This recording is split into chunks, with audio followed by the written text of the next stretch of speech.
Hey everybody, it's George Foshin, called Realty Best Palos Verdes Homes, and it is the October 2023 Palos Verdes and South Bay Real Estate Market Trends Report. And as usual, uh, the basis from which we're going to be making some projections, I won't say predictions, but projections, is based on facts. We're going to look at supply and demand trends for the Palos Verdes Peninsula and the South Bay and try to figure out where the market's going to go next in terms of prices. Will prices continue to appreciate? Are they going to fall back? What's the market going to do? So, regardless of what politics is doing, regardless of what interest rates are doing, regardless of what anything is doing, really the only thing that matters is supply and demand. That's it, period. That simple. So, what you're going to want to do is go to my blog site. Let me share my screen here. And this is what that looks like. And you're going to want to go down to this blog post right here, Sunday, October 1, 2023. Look for this graphic, click on it, and away we go. Let's see what's going to happen. All right. So the first thing you're going to do is scroll down. This video is from last month, unless you just happen to be on this particular site in the next few minutes or so. You're going to see this, but the video I'm recording right now will substitute for what's right here. And I'll come back up to the charts in a minute, but I want to scroll down to the table and using Palos Verdes Estates as an example, and I do all of the Palos Verdes Peninsula, all of the South Bay, Rancho PV, Rolling Hills Estates, and Rolling Hills. So let's use Palos Verdes Estates just as an example so I can explain how this system works. I take two equal 6-month periods of time, April 1st, 2022 through September 30th, 2022, and compare it to April 1st, 2023 through September 30th, 2023. That way we're taking seasonality out of the picture in terms of our analysis. And then I tally up listing volume and pending volume. And you know what? Listing volume is supply, pending volume represents demand. And then I start sprinkling the fairy dust on the numbers to try to figure out what the hell is going on.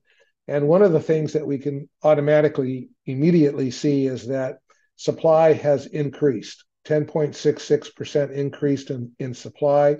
But demand didn't quite keep up with supply. Demand went up 10% in terms of the measured pending sales, properties going into escrow. So what that resulted in is between the balance, you can't just look at supply and you can't just look at demand. You have to look at both and how they interact together.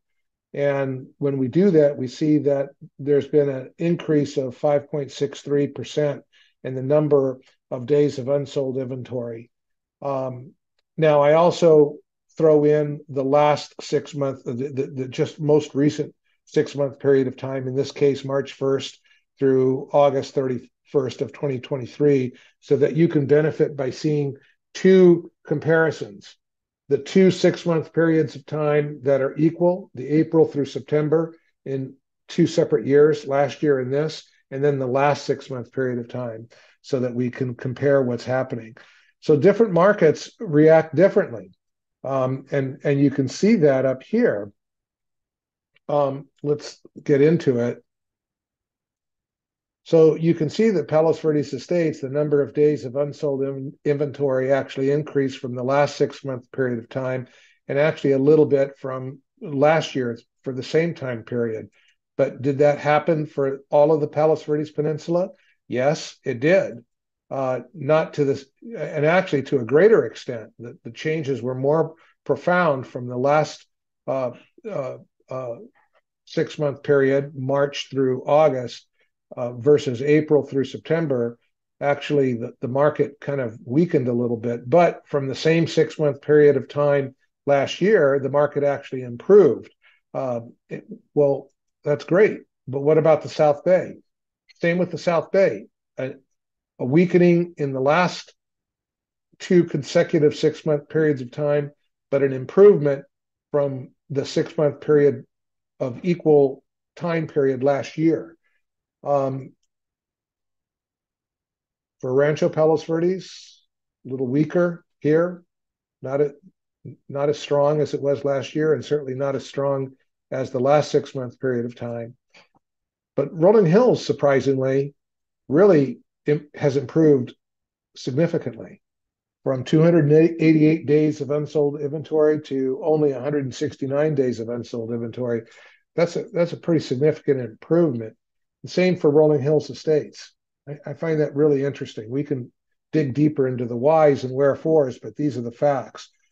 Then I go into some other information that you may want to avail yourself of. I think this chart is really important too, because what I do here is demonstrate what the difference was in sale price for, in this case, Palos Verdes Estates, for the month of September versus the month of September in 2022. And I've done that for every consecutive month, comparing the current month to the same month last year, and track that since 1992. I've been tracking this data. And what this tells me is that, from about late 2021, early 2022, the market really has weakened in terms of the ability of the market to generate sale price.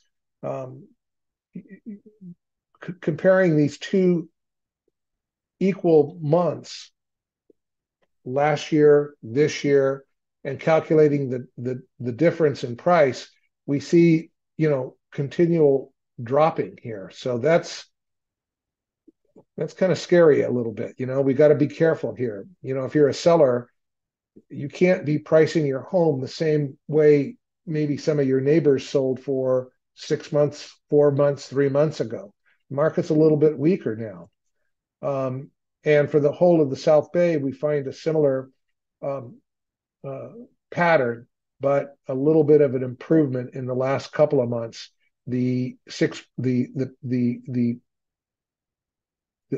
September 2023 actually improved. There was a jump from last year. So this can be confusing, especially when different markets behave differently. But if we go to the bigger marketplaces, like just concentrate on the South Bay, where there's mass numbers, big populations of data, I think that gives us a better feeling for what's happening. So I would focus more on this chart. And let's see, which was it? Was it this one? Yeah, and this one. So we do see an improvement from April through September of last year versus April through September of this year, and we kind of see that reflected in the differential in prices too. Let's get back to that. That was this chart right here. So we see an uptick here. Still, who knows what will happen next, but I think things are looking a little squishy right now. We're not in this kind of a pattern that where things were just going crazy from spring of 2020 through spring of 2021. It's a different pattern. So we have to be careful in pricing properties. If you're a buyer, you have to be careful in what you offer, the price that you offer, the terms, and of course, different price ranges are reacting differently too. So really, I guess the bottom line here is we really got to dig into it, specific to the type of property you have that you're planning on selling, or the type of property you're planning on buying, and focus more on that. But these are the general trends that you need to be mindful of.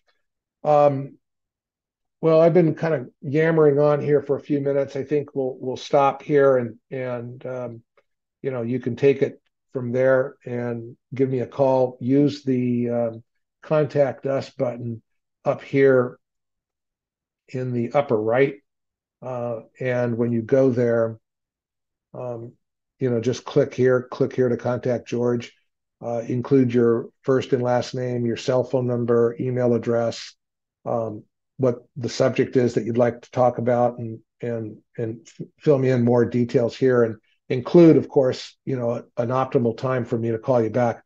Once you fill this little form out, I get notified within seconds, and I'll get right back to you, unless I'm with a client or it's 3 in the morning or something like that. The other thing that you should be aware of, learn how to get your own HomeBot report. There's lots of computer algorithms out there that will estimate what a buyer will pay. But I have a couple of videos here that explain the HomeBot system. They're very short, and then you can click here to sign up for your free HomeBot report. And last thing, to search for homes, use search.palosverdeshomesbest.com. This will search across vast areas of California, from, my gosh, the Bay Area up north, south through Ventura, LA County, San Diego County, east to San Bernardino and Riverside counties.